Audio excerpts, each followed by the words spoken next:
Max, I have a I mean, question. What do you think about that? Is it true? I heard that this yesterday that in California was illegal to request a voter for their ID. yeah, it's illegal. Okay, what do you think is that? I think our politics in California are highly corrupt, and I don't think that they Okay, have so fairly so handled it. if I go to vote, Mhm. I went today to get my I vote. don't First I time in don't my life in the United States. I I'm don't so know the excited.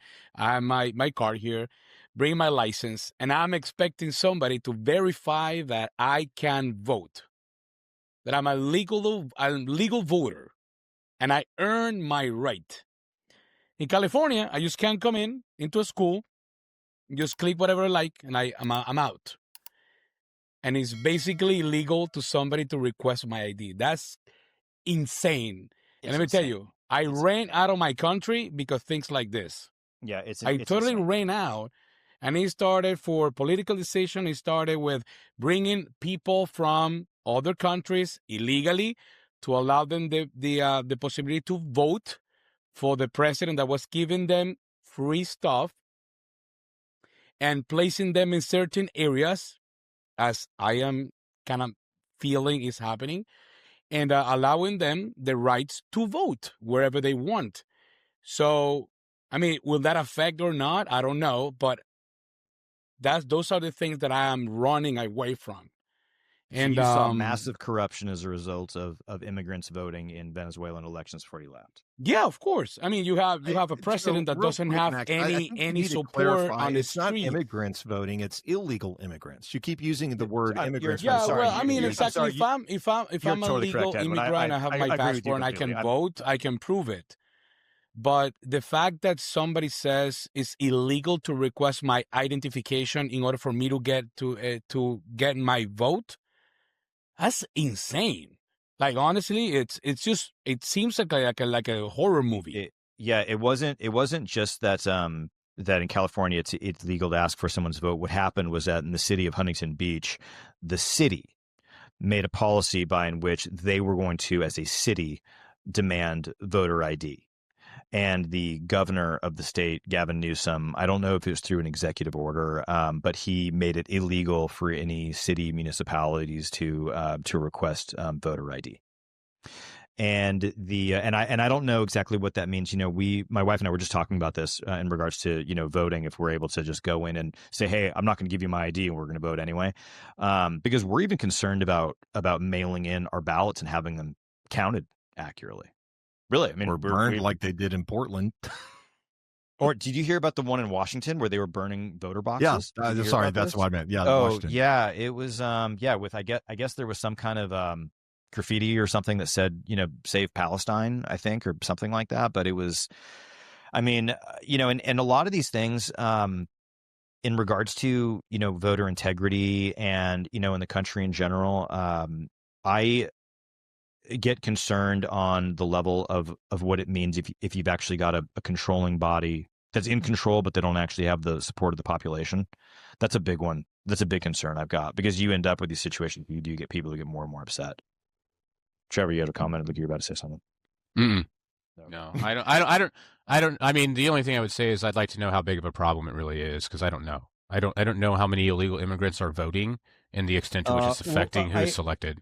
yeah, I don't want to, going back to, Edwin's comment. Yeah, I totally agree with you. I'm not concerned about people who are immigrants voting, but very specifically illegals. But in this comment, I'm more concerned about election integrity. California also allowed something called ballot harvesting multiple years ago, which pretty much allowed other people to take your mail-in ballot for you.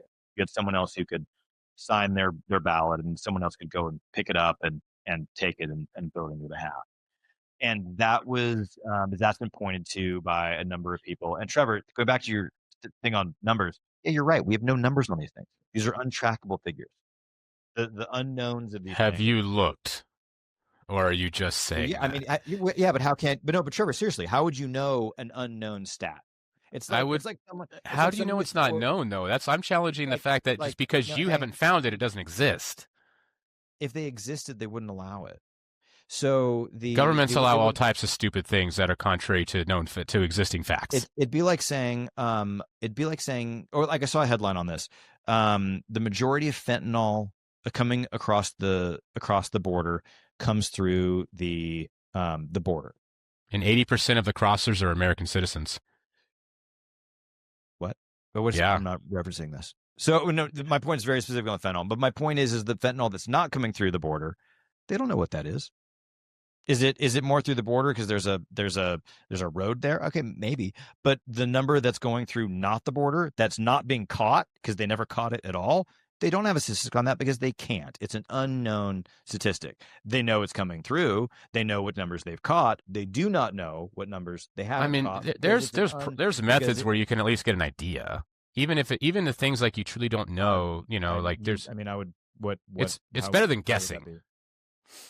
It's like I'll give you an example. So this is a weird off the wall example, but I just happened to be reading about dinosaurs recently and fossilization occurrences, and based on like what the conditions that need to exist for fossilization to occur and the prevalence of those conditions around the world.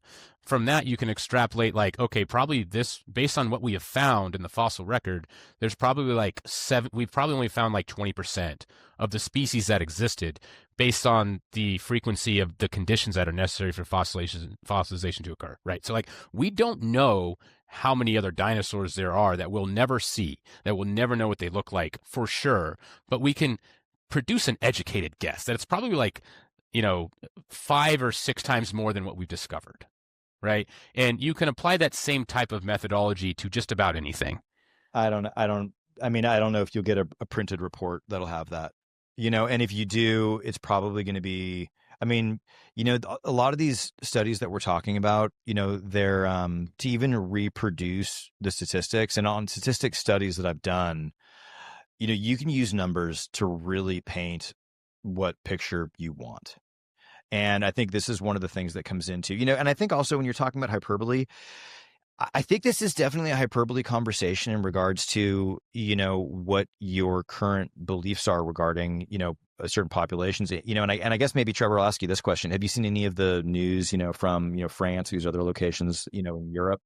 I haven't watched TV news in years, so probably not. Even this is, I off X, but even in London, there in London, they are arresting people for posting anything online that is anti-immigration or anti them bringing in other people. They're literally we have the Second Amendment. We have the First Amendment protected. We have the First Amendment and we have access to guns. In London, they are literally putting people in jail for social media posts that are saying that bringing in illegal immigrants is bad. What are your thoughts on that? I don't know much about it other than what you just told me right now, so I don't really have any opinion on it one way or the other. Have you seen any of the crime stats out of London or any of the other place? Not London, I'm sorry, France or other locations that are kind of being forced to take in immigrants? No, I know very little about the context of those situations. So here's a quote before the House committee. A Republican witness recently cited credible claims by researcher James Agrassetti that 10 to 27% of non-citizens are illegal registered to vote, and predicted that about 5% to 13% of them will illegally vote in the 2024 presidential congressional elections. Now, that's from somebody that would probably say, oh, well, that's slanted because that's a Republican congressional candidate. And then they would pull up this CNN report that says, fact-checking Trump on illegal immigrants. And in this CNN report, there is no evidence. There are a number of states who have shown they have non-citizens on their voter rolls. That is enough to create chaos in the election, and we have to stop it, he said, speaking of Johnson, who is talking about from the state of Texas. If someone moves out of state, it's proper that other voter registration be flagged and ultimately removed because they are no longer an eligible voter in that state. There's a normal process that happens in every single state, red and blue. Founder David Becker, founder of the Center for Election Innovation and Research, told an interview for the What Matters newsletter before Johnson made his comment. CNN has also fact-checked claims of widespread voting by undocumented immigrants. So, I mean, the data that you're looking for can easily be found. It's what lens is that data being presented? And what data sources are they using? While we would like to believe that data and numbers don't lie, they can and have been proven to be manipulated to fit a narrative of whoever's presenting that data. So regardless of what I find data, you could have issues with that data. And the same thing as with data you present, I could have issues with that data. So totally true, day, but at least bring the data numbers out there and say, oh, well, this is actually generated with real numbers and real facts. And therefore, because I say it so, then therefore it's more important than your data. So, I mean, well, at least we can look at it and like go back and forth. Like if there is existing data, right, then we can critique it. But if you're just starting with, this is what I think. How did you critique Cato? It's a 275 page report. I read through a bit of the methodology. And you picked the segment that you wanted to show us, but how did you critique it? I started by reading the methodology section, which would take a while to explain, but I started there, and then I scrolled through a little bit further, and I started going through a bunch of stats, and I was like, all right, let me get a bunch of highlights, a bunch of paragraph labels. I probably read like the first 5 pages in full, and then it started going through like the details of the methodology, and then I just skipped through to like, well, what are the final reports? Like, I understand the definitions they're using now. I understand the methodology. Let me go get to the final numbers where it says, here's the actual, based on our methodology, and then I kind of skipped the whole part where like I would have to do a full-on peer review of like, well, let me check this data source you use and that data source. Let me see if the Census Bureau actually did a good job counting, right? Like you could go down the rabbit hole as far as you want. Well, of course, that's my whole point. I made it through. You're doing a high level overview, and you're saying, well, based on the lens that I'm reading this report, I think it's viable. It's the best I have found so far. That's what I'm saying. Like, if there's a better source, I'm open. What else? What other sources have you compared? I read a study that the Michigan University produced like maybe a decade ago. It found largely the same conclusions over a different time period. I think I read another one, and this is immigration has definitely picked up over the past 10 years. So it is the same. Yeah. So as far as who else is doing it recently, I have not been able to find anyone other than the National Academy of Sciences report that they did in 2016 and Cato's updated reports where they did 3 variations. They replicated the National Academy of Sciences report. Then they used the same methodology and brought it current. And then you're saying just because there's no data doesn't mean that we can't know because we can extrapolate based on the fossil records. Well, there is data. Well, that part. However, Okay. there's also data that's not missing or it's not being done. But I want to back this up a little bit. From my thoughts, everyone on this call actually is not pro deportation and is actually fine having all uncriminal immigrants who want to come right now within the current numbers we have, that we recognize that this is not a massive problem. Is that accurate? We're all in agreement that we want criminals to be stopped and caught at the border on some level, and that we want those are the individuals we don't want in the country. And what are your guys' thoughts on what I'm bringing up, which is the voter integrity? Yeah, I think we've been on the immigration. I think deportations is a completely different topic we haven't even touched on yet. But I mean, we keep going back to these numbers thing, and I don't think anyone here has said, "Oh, immigrants are all criminals." In fact, if anything, I think we've all said, "No, that's not the case." I'm bringing up this issue of saying, if you were like, what's the ideal structure? Well, I mean, there's the libertarian, because you hit a nail on the head, Trevor. I mean, there's the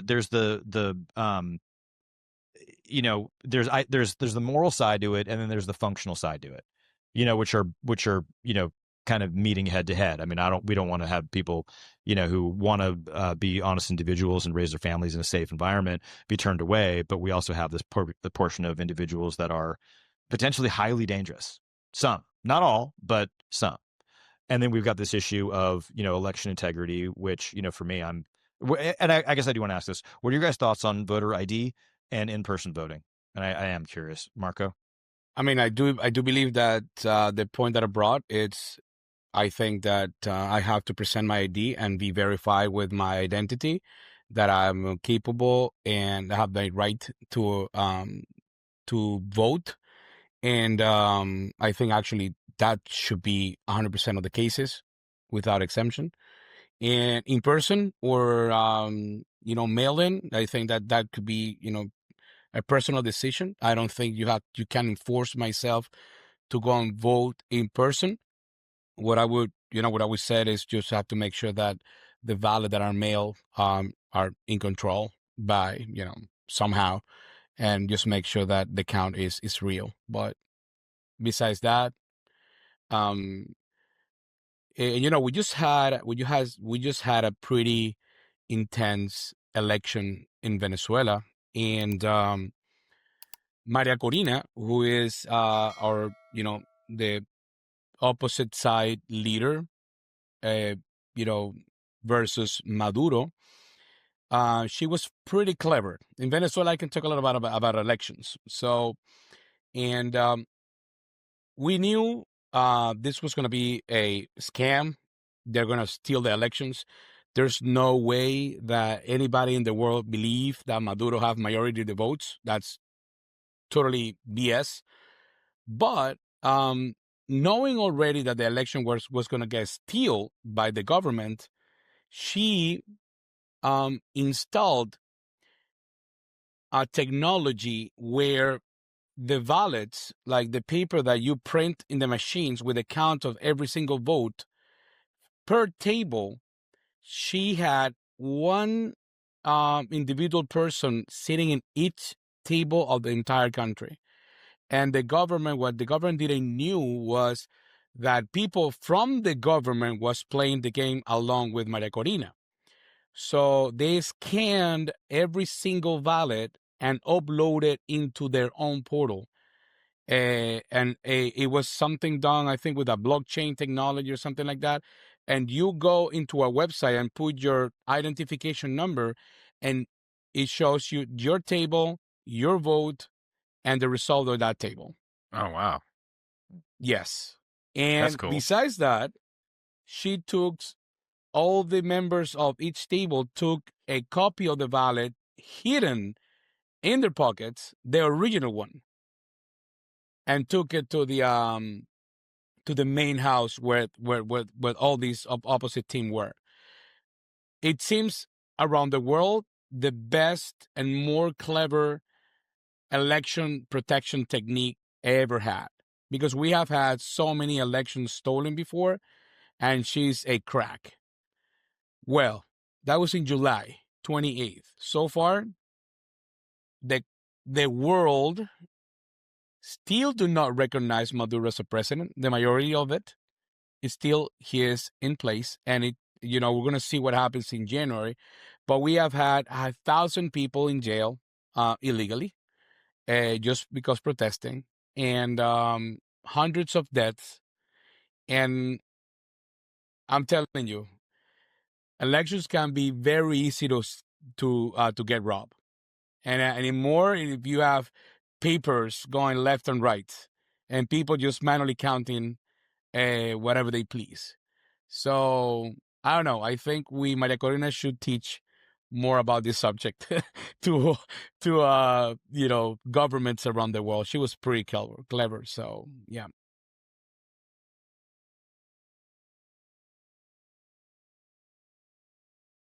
I do believe that we need to have ID. I think, any government ID would work. I don't think that, there's, I think a driver's license, visa, any government ID that is given to a citizen, which would obviously negate an illegal being here. If they're here legally, then they have a visa. And if they can vote, whatever, basically a citizen, I don't think even, correct me if I'm wrong, I don't think that a permanent resident can vote. My wife can't vote until she becomes a citizen. So whatever that should be, whether it's a driver's license, but I mean, I've heard reports that basically giving driver's license to anybody that asks for it, that comes across without any other prior identification in New Mexico and Arizona, Oregon, Washington. Whether that's true or not, I don't know. I just know that those are reports. So I mean, yeah, if you say, okay, driver's license should be required. Well, now somebody that got a driver's license because they just went to the local county records office, like, I don't have a driver's license. Okay, well, here's a driver's license. Take a photo, and there you go. Where do you live? Oh, I live here at this place. And so now you've got driver's licenses that are being handed out like candy. So is the driver's license, should it be a requirement? I think some documentation should be required. If you're a citizen, you should have a social security number. Having your social security card might be a good option. I don't know, a combination. But yes, I do believe there needs to be some verification that the voter, is a citizen of the United States. What that documentation looks like, I don't know. Trevor? Same, yeah. I think in person is antiquated. I mean, I can take a proctored exam from my computer. Why can't I do a proctored voting or an app from my phone? So I would say, except again, that doesn't exist yet here. So yeah, I mean, like most government functions, it's kind of antiquated. But like, no, I don't think in principle, no, I don't think in-person voting should be a requirement. Verification that that you're registered to vote, that you're a citizen. Yeah. I don't know what that looks like. I don't know that the current system we have is as bad as the media suggests either. But something because of California. Because I don't know if they're going to require me to have. I mean, we've got our mail-in ballots, but I know that a lot of people get mail-in ballots, and that's the question that everyone has. Is you've got these locations where ballots are getting mailed in, and they're unsure if people who are sending those in are either the initial person who got them, or if they're someone else who's harvesting ballots sending them in. I don't know what the proper controls are to make sure that it's from a citizen, like those ballots are actually coming from a citizen. But in principle, I think you should be able to do it, right? I mean, I'm not in. I shouldn't be forced to be in town in order to vote for the president, because I'm actually not going to be. I'm visiting my family in Arizona. I'm going to mail in a ballot. Isn't it necessary for us to register each individual to have the ability to vote? Yeah. I mean, everything we're talking about, votes are the whole process of voting is supposed to be fair. I mean, that's the thing. We are registered to vote, and it's supposed to be a fair election. But everyone is talking about how the fact that mail-in ballots can be corrupted and how the process can be controlled, and how it can be manipulated is the question. And Trevor, I can talk about some stats on this particular one, but did you hear about the last mayoral election in Los Angeles for between oh gosh, I need to actually look this up. I'm going to bring it up. The last mayoral election in California, there's something called the blue wave that they call when mail-in ballots get sent in after the election day. Within the subsequent weeks, they're still counting ballots. Yeah. And that always trends blue. It always trends on a liberal basis. And well, when Donald Trump tells them that mail-in ballots are a scam and you need to show up in person, it's no surprise that mostly Democrats are the ones doing it and Republicans aren't. Well, that's the point. And they're going, yeah, and Republicans are pointing at that, and they're going, well, this is fraud potentially. Or there's not all, but what percentage of this is incorrect. And I like the idea of not being able to be in person to vote, but the more and more I've looked at it, I'm pro being in person to vote. Yeah, I'm definitely in favor of in-person voting. Yeah. So what do you? We got 10 minutes left, so maybe we should do a round of final thoughts or something. Yeah, we can do final thoughts. Well, depending on, I'll let you guys jump in. Because we could obviously go forever. So I'll go last this time. Max, why don't you start us off? You want the closing arguments here? I'll go second to last. I don't care. But no, I mean, I just my thoughts on immigration, and on this topic in general. When we knew it was going to be a debate across the board, but I don't have the thoughts of wanting in-person of having mass deportation. I don't have the thoughts that all immigrants that are here illegally are criminals. I don't think that. I do have issues with dealing with people who are undocumented coming into the country within a system that we don't have worked out. And we could talk a lot about the idealists of how we want things to be or how things should be. But the question that I think comes back to this is, how do we get our government to actually do the things that we have idealistic views towards? Because we do. We all have these ideas. Oh, it should be like this. We don't want illegal immigrants committing violent crimes. We don't want to let in violent criminals to the country. But these things are happening. And we do want fair elections. Well, they might not be. And, the idea of, wanting to be libertarian and kind of have smaller government, unfortunately, I don't see that as realistic. We do have a big government. And unfortunately, we have to make decisions with the reality that our big government exists. And the idea of being libertarian isn't really on the ballot. I do believe that we should have some form of deportation structure set up for illegals that are here illegally and have broken our laws to come into the country. I think that illegal immigrants are posing a unique dynamic on the upcoming votes, depending on how they are being welcomed in and helped across. I think that the legal immigration process is extremely outdated. I definitely believe that the bureaucracy, red tape on that can be absolutely slashed by 9/10. There's technology today that would, like, again, make this super, super efficient. And then again, it's based on the current country that person is claiming to come from. Does that current country have an adequate system to say, hey, this person is a criminal, it's not a criminal, whatever that is? And then streamline that process between those two countries. So if Venezuela has a great identification process and tracking, hey, is this person criminal? Are they criminal element? Had they been arrested or in prison? Then, yeah, make that immigration process super streamlined. If they don't, then, yeah, it needs to be a little bit more intentional, I guess, if you will. But those are my thoughts. Yeah, I mean, kind of the same as Edwin. It's a pretty rough topic, that in particular. So, yeah, it's, I don't know. It's hard. I mean, yeah, once you're here, it's, I don't know, so many different, point of views that I don't even know what to think about, to be honest. I think it's every case is different, and I can't say a point where I might become unfair to somebody without any support in my point. So I don't know. I think that's a pretty rough topic, to be honest. You have millions of people here already. The majority of them are working. They raise their families. They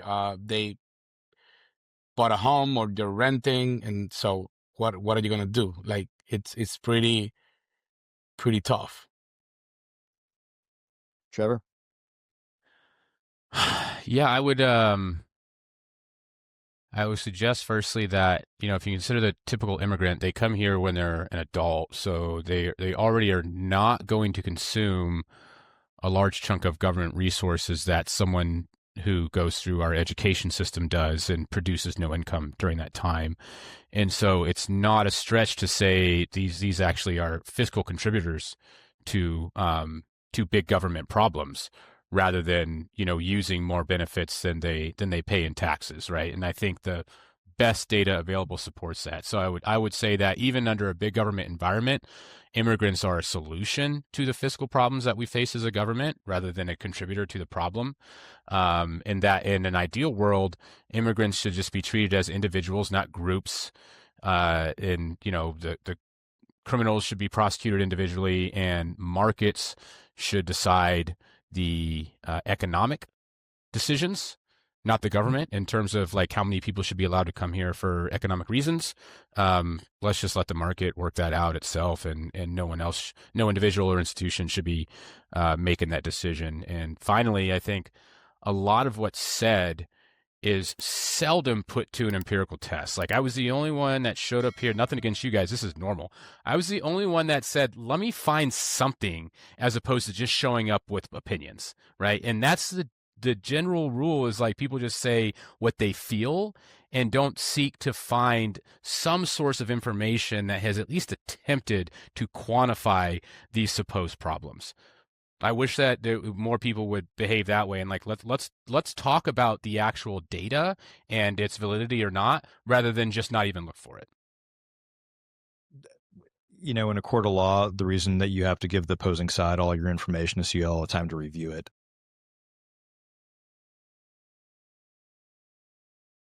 So, Trevor, I guess I'll ask you this last thing before we go. How does the market decide how many immigrants come into the U.S.? Mostly through prices. What does that mean? So some sort of wage is being offered for a particular work that an immigrant might want to do, and the higher that wage, the more immigrants will come. The more immigrants come, that drives wage down. It's that balance of supply and demand creates an equilibrium price that ultimately incentivizes the proper amount of workers to come here. How do workers figure that number out? There's signals everywhere. I mean, individual businesses seek, post jobs in places, stuff like that. They send recruiters to Mexico, maybe. I mean, that's up to individual firms to figure out how to promote to immigrants that they have a job for them. But versus like, if you're in Europe and there's, a boat that's got, 200 people, it's coming from somewhere in Northern Africa across the Mediterranean into France, how do those individuals know about what kind of jobs are being offered boat with certain people? You have to ask them. They probably heard about it from somewhere, from a source that they believe strongly enough to get on a boat and cross the ocean. Except that they don't have that right now, right? Who? I mean, we say markets are deciding. We don't have that. Do we have this? So you're saying this is already happening now? There's a government. Yeah, it's not happening now. Mostly the market does decide, right? This is just a black market. The people that are working on farms and on construction sites, the market incentivizes them to come here illegally. The government would, there's no practical way through the government. That's the current. We have this quasi world where there's market forces at play for sure, but there's also a government interfering. The government is interfering. I agree with that completely. All right, so we are going to wrap this up. Marco Jove, Edwin Epperson, these guys are both all-star, rock star investors in the real estate space. Both of these guys have individual episodes on this podcast, and we do recommend you guys listen to both of those shows. If you're looking at placing money with either of these individuals, they are both highly detailed individuals, and we're glad we had them here to talk about this debate since we're all focused. We didn't talk about our kids. We didn't talk about kids one bit regarding immigration. We should have brought that back to the point. Maybe we will have to have everyone back for the next hot topic, which we got some good ones. We might talk about DEI next time. We might talk about just government in general and how they're handling things across the board. But thanks everyone for listening, and thank you guests. We appreciate all of you, and we'll look forward to talking to you guys next time.